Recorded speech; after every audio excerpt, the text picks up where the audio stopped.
Hi friends, कैसे हैं आप सब। दोस्तों, मैं हूँ सेली और आप मेरे साथ हैं किताबें में।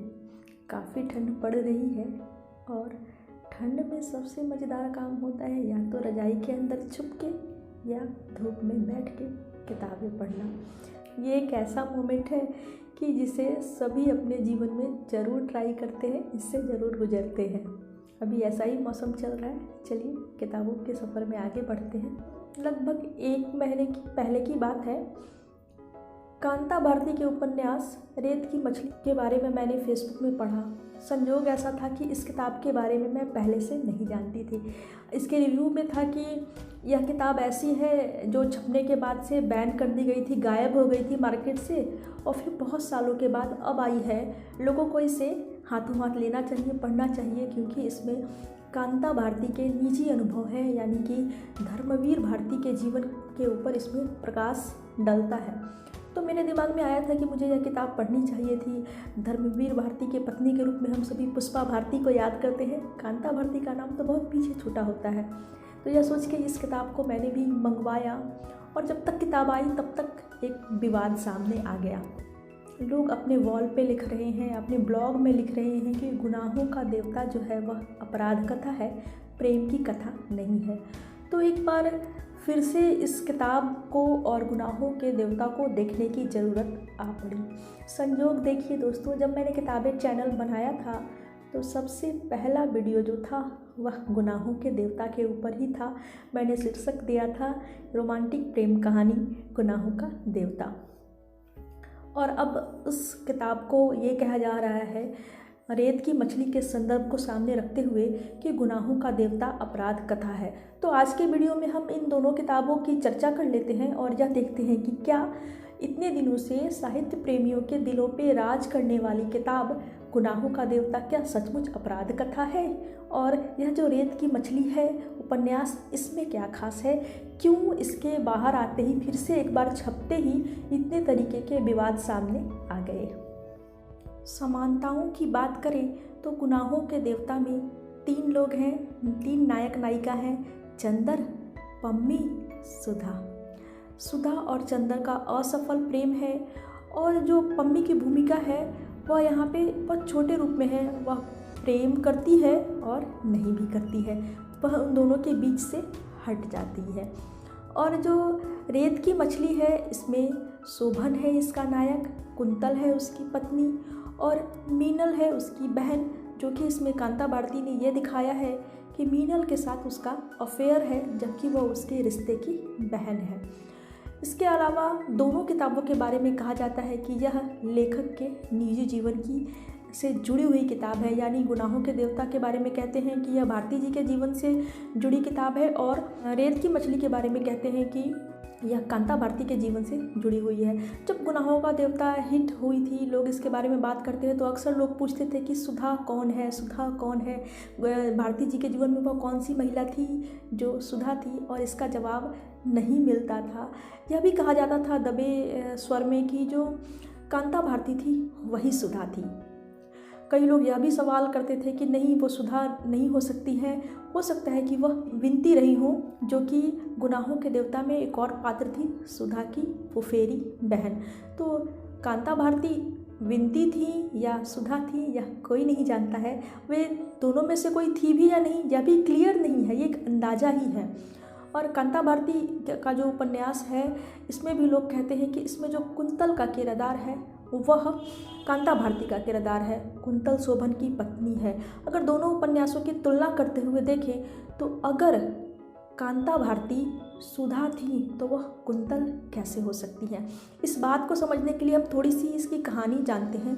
शोभन नाम का जो नायक है उसका विवाह कुंतल नाम की लड़की से करा दिया जाता है। कुंतल सीधी सादी घरेलू महिला है, वह काफ़ी अच्छे स्वभाव की है, घर को और पति को बहुत आसानी से अपनाती है, उसके अनुरूप ढलती है, प्रेम से रहना चाहती है। लेकिन शोभन जो है वह साहित्यकार है और वह मुखौटेधारी युवक है।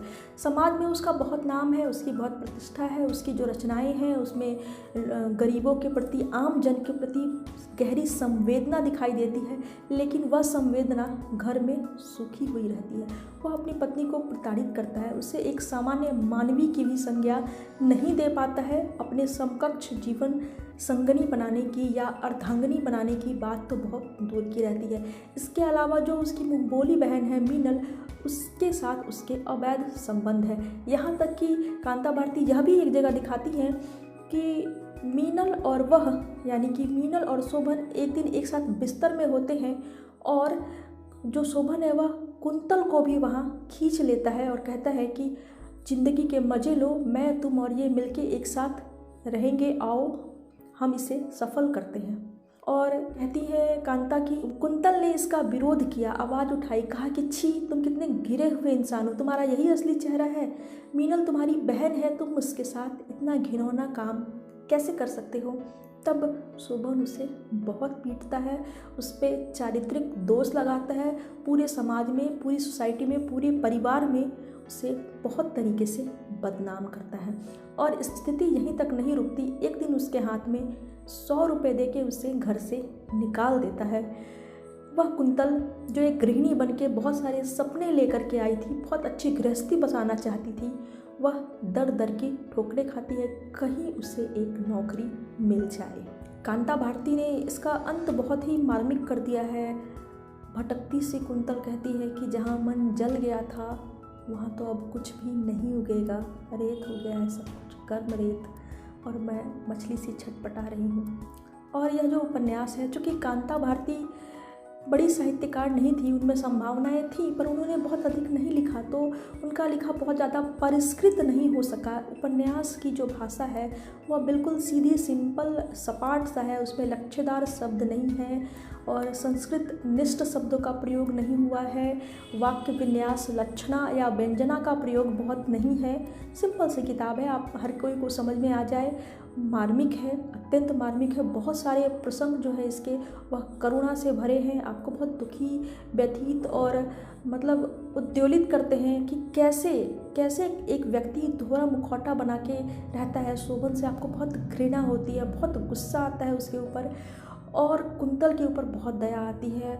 लगता है कि यह ऐसे कैसे सह रही है। और मीनल पे भी आपको बहुत गुस्सा आएगा, जुगुप्सा आ जाती है, उसका जो किरदार है और जो उसका परफॉर्मेंस है वो सब कुछ देख के आपके मन में।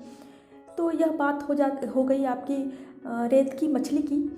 गुनाहों के देवता की कहानी तो हम सभी जानते हैं कि सुधा चंद्र की यह प्रेम कहानी थी। इसमें हम ये देखते हैं कि सुधा बहुत भोली लड़की है और चंद्र भी बहुत हद तक भोला था, लेकिन पम्मी से मिलने के बाद उसके अंदर वासना जागृत होती है। वे दोनों एक दूसरे के साथ फिजिकल रिलेशन बनाते हैं और फिर धीरे धीरे दूर हो जाते हैं एक दूसरे से। पम्मी वापस अपनी ज़िंदगी में लौट जाती है और जो चंद्र है वह सुधा के पास लौट के तो आता है, लेकिन उससे विवाह नहीं करता है, क्योंकि जिन प्रोफेसर साहब के घर में वह रहता था वे उसे अपना पुत्र मानते थे। तो एक तरीके से उनके दोनों बच्चे, उसकी बेटी सुधा और यह चंद्र, भाई बहन जैसे हो गए। तो वह कभी इस नज़रिए से इस रिश्ते को देख नहीं पाते हैं और सुधा और चंद्र भी यह कह नहीं पाते हैं। ऊपर से चंद्र कहता है कि हमें एक आदर्शवाद की स्थापना करनी चाहिए, हमें अपने रिश्ते को यहीं ख़त्म करना चाहिए और तुम्हें विवाह कर लेना चाहिए। सुधा विवाह करके ससुराल चली जाती है, पर वहाँ वह सुखी नहीं रह पाती है और एक मिसकैरेज के बाद उसकी डेथ भी हो जाती है। उसकी जो फुफेरी बहन है उसका किरदार अच्छा है, पहले वो दबी कुचली सी लड़की के रूप में हमारे सामने आती है और उसकी माँ उसे बहुत परेशान करती है। एक्चुअली वो उसे दुनिया से बचाना चाहती होती है।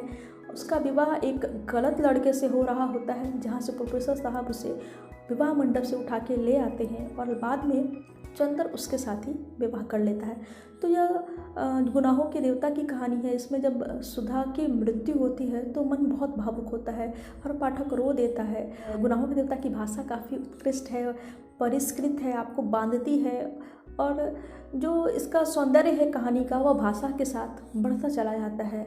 गुनाहों के देवता को भारती जी की सबसे अधिक फेमस कृतियों के रूप में हम जानते हैं। इस कृति ने बहुत नाम कमाया है। मैंने भी यह कहा है कि हर व्यक्ति को अपने युवावस्था में यह किताब जरूर पढ़नी चाहिए। ऐसे जो लोग गुनाहों का देवता पहली बार पढ़ते हैं या अभी अगर रेत की मछली के साथ अगर वो इसकी तुलना करेंगे तो उन्हें लग सकता है कि यह किताब कैसी है, या हम आज के समाज से इसे देखते हैं तो हमें यह सब कुछ अस्वाभाविक लगता है और इसी आधार पर आज उसे नकारा भी जा रहा है। लेकिन जिस समय यह लिखी गई थी उस समय के समाज को याद कीजिए। सुधा बच्ची नहीं है, चंदर भी बच्चा नहीं है, चंदर PhD कर रहा है। उस उम्र में उसमें इतनी भावुकता हाँ हो सकती है। आज के बच्चे, आज का युवा जो PhD कर रहा हो उसमें इतनी भावुकता नहीं हो सकती है, वह परिपक्व हो सकता है। लेकिन जिस समय की यह कहानी है उस समय यह बिल्कुल पॉसिबल था कि सुधा जो कि कॉलेज में पहुंच गई है फिर भी वह मासूम निरीह बच्ची सी है, क्योंकि उसे बहुत पैम्पर करके रखा गया है, उसकी माँ नहीं है। इसका असर उसके व्यक्तित्व पे है। वह दबी सी, छुई मुई सी बच्ची की तरह है। और जो चंदर है वह, यानी कि जब वो PhD कर रहा होता है वहाँ हम देखते हैं कि उस समय तक वह कोरा है, बहुत भावुक है, उज्ज्वल है, उसका मन कलुष से रहित है। तो यह बिल्कुल संभव है कि ऐसा हो सकता है। हर केस, हर युवा ऐसा नहीं हो सकता है, लेकिन एक भी ना हो यह भी संभव नहीं है। यह बिल्कुल संभव है कि जो भारती जी ने दिखाया है कि सुधा ऐसी थी, ऐसा था चंदर, तो हाँ ऐसे युवा हो सकते हैं। जिस जमाने की यह बात है उस दौर में तो जरूर हो सकते थे। तो हम इस बात से नहीं इनकार करेंगे कि यह बिल्कुल फेक कथा है। अब कांता जी की बात करते हैं। हमने दोनों कहानियों को देख लिया, दोनों कैरेक्टर को समझ लिए। सुधा और कुंतल बिल्कुल अलग अलग कैरेक्टर हैं।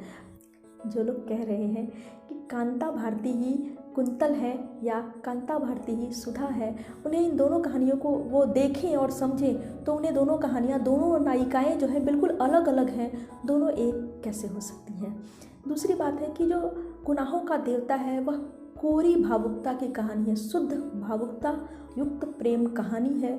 और जो रेत की मछली है वह धोखा, रिश्तों में नकलीपन, रिश्तों का खोखलापन, अधूरापन और जो कला के नाम पे गलीजपन कुछ लोगों में होता है उसकी कहानी है। दोनों कहानियाँ भी बिल्कुल अलग हैं। जहाँ तक निजी अनुभव की बात है, निजी अनुभव क्या सिर्फ पति पत्नी के रिश्ते से ही मिल सकते हैं? आज जब यह विवाद उठ खड़ा हुआ है तब जवाब देने के लिए न तो कांता भारती जीवित है न धर्मवीर भारती। फिर जो यह उपन्यास को हाईलाइट करने के लिए या इस मुद्दे को गर्म करने के लिए, लोगों के बीच चर्चा में लाने के लिए ऐसे इस तरीके की बातें की जा रही है, मेरे ख्याल से इस तरीके की बातें नहीं होनी चाहिए। दोनों किताबें बिल्कुल अलग अलग हैं और जबकि दोनों जीवित ही नहीं है अपना पक्ष रखने के लिए कि सच क्या है, झूठ क्या है, कौन सुधा है, कौन कुंतल है, तो हम अपनी तरफ से इतना विवाद क्यों फैलाएं। दो अलग अलग किताबें हैं, दोनों महत्वपूर्ण हैं, दोनों में अलग अलग विषय है। ठीक है 3 लोगों की कहानी है पर फिर भी अलग है, दोनों में बहुत कुछ डिफरेंट है। तो हमें इसे, इन दोनों किताबों को एक इंडिविजुअल किताब के रूप में ही पढ़ना चाहिए, मेरा ऐसा मानना है। और जब इतना विवाद फैल गया है, इतनी सारी बातें उठ गई हैं, तो मेरे ख्याल से जो हम सभी बुक लवर्स हैं उन्हें इन दोनों किताब को पढ़ना चाहिए। गुनाहों का देवता तो सभी पुस्तक प्रेमी पढ़ ही चुके होते हैं, तो चलिए रेत की मछली भी पढ़ लेते हैं। लेकिन इस तरीके से जो भ्रामक एक प्रचार किया जा रहा है गुनाहों के देवता को लेकर के, गुनाहों का देवता अपराध कथा है कह रहे हैं, अपराध कथा वाले पॉइंट पे भी आ जाते हैं। अपराध कथा किसे कहते हैं? क्या चंदर ने किसी का खून किया था? भावनाओं का खून हुआ था वहाँ पे, पर चंदर भी दुखी था। उस जो भावुकता की बात उसमें मैंने कही कि वह कोरी भावुकता की कहानी है और उस एज के युवा, एक 16 साल से अधिक आयु का लड़का भी भावुक हो सकता है, इतना कोरा भावुक हो सकता है। एक्चुअली वह गलतियों की कहानी है, अपराध की नहीं। चंदर ने यह गलती की। अक्सर लोग प्रेम में गलतियां करते, चंदर यह समझ नहीं पाता है कि सुधा और जो उसकी प्रेम कहानी है उसे किस मोड़ तक ले जाना चाहिए। उसे यह डर लग रहा होता है कि अगर मैं यह बात प्रोफेसर साहब के सामने रखूँगा तो वो तो मुझे पुत्र मानते थे, वह इसे गलत समझ लेंगे। और प्रोफेसर साहब की भी यह गलती है, किसी भी रिश्ते को ज़बरदस्ती नहीं थोपा जा सकता है। चंदर अपने घर से भागा हुआ लड़का था, उसे भी प्रेम और स्नेह की ज़रूरत थी। सुधा भाई बहन में अकेली थी, उसकी माँ नहीं थी। तो प्रोफेसर साहब अगर चाहते तो उन दोनों के बीच में, या वो दोनों खुद से अगर इस भावना को महसूस करते कि वे भाई बहन हैं, भाई बहन की ज़रूरत भी हर इंसान को जीवन में रहती है, तो अगर वे दोनों एक दूसरे को भाई बहन के रूप में महसूस कर लिए होते तब तो उनके बीच प्रेम पनपने का कोई बात ही नहीं था। उन्होंने इस रिश्ते को नहीं महसूस किया, तभी तो उनके बीच प्रेम जैसा रिश्ता आया। रही बात मीनल वाली जो बात है कि शोभन और मीनल की स्टोरी है, तो उन दोनों के बीच यही बात है कि उन्हें ज़बरदस्ती भाई बहन के रूप में ढाल दिया गया, लेकिन वे भाई बहन नहीं थे, नहीं बन सके। कोई भी फीलिंग है रिश्तों की को लेकर के जो है वो अंदर से आनी चाहिए, थोपा नहीं जाना चाहिए, चाहे वो रिश्ता कोई भी हो। रिश्ते थोपने से अक्सर गलत रिजल्ट देते हैं। हाँ, यहाँ पे शोभन इस मायने में बिल्कुल गलत हो जाता है, जब उसका विवाह कुंतल से करा दिया गया तो मीनल उसकी बहन हो या नहीं हो, मीनल उसकी प्रेमिका हो नहीं हो, उसे अब सिर्फ कुंतल के ऊपर अपना ध्यान केंद्रित करना चाहिए था, जो कि उसने नहीं किया। यहाँ से वह गलत हो जाता है। यह प्रोफेसर साहब का भी एक गलत डिसीजन था। वह महसूस करते हैं कि सुधा विवाह नहीं करना चाह रही है, तो वह इसका कारण ढूंढने नहीं जा पाते हैं। वह इस घर में रहते हुए भी यह महसूस नहीं कर पाते हैं कि चंदर और सुधा के बीच भाई बहन से अलग एक प्रेम का रिश्ता डेवलप हो रहा है, तो उन्हें उस रिश्ते को महसूस करना चाहिए था। और चंदर और सुधा उन दोनों को आगे बढ़ के अपने रिश्ते को स्वीकार करना चाहिए था। यह उसकी गलती है, पर यह अपराध नहीं है। प्रेम में कितने ही लोग सफल नहीं हो पाते हैं, तो क्या उसे अपराध कह देंगे? या हमारे जीवन में भी ऐसा अक्सर होता है कि दो लोगों का प्रेम सफल नहीं हो पाता है। कई बार लोग कह नहीं पाते हैं, जब तक कहते हैं तब तक लड़की की या लड़के की शादी कहीं और हो जाती है, तो क्या इसे अपराध कहेंगे? याद कीजिए कोहबर की शर्त को। वहाँ पे चंदन वहाँ पे स्टेप नहीं ले पाता है और गुंजा की शादी उसके बड़े भाई से हो जाती है। लास्ट में गुंजा को वैधव्य के रास्ते मृत्यु तक जाना पड़ता है, लेकिन क्या उसे हमने अपराध कथा कहा? क्या हम ये कहेंगे कि वहाँ पे गुंजा की मौत का पूरा जिम्मेदार चंदन था? उसी तरीके से हम यह नहीं कह सकते हैं कि जो गुनाहों का देवता है वह अपराध की कथा है। इन दोनों किताबों को आप पढ़िए और फिर एक राय बनाइए कि क्या इन्हें अपराध कथा कहना चाहिए, क्या इन दोनों को एक दूसरे के साथ जोड़ के देखना चाहिए। मैंने तो अपनी राय आपको बिल्कुल स्पष्ट शब्दों में बताई और मेरे ख्याल से आप में से अधिकतर लोग मेरी राय से सहमत भी होंगे। दोनों किताबों को अलग अलग ही पढ़ना चाहिए, अलग अलग नज़रिए से ही देखना चाहिए। चलिए फिर मिलते हैं अगले वीडियो में अगले किताब के साथ। Bye bye.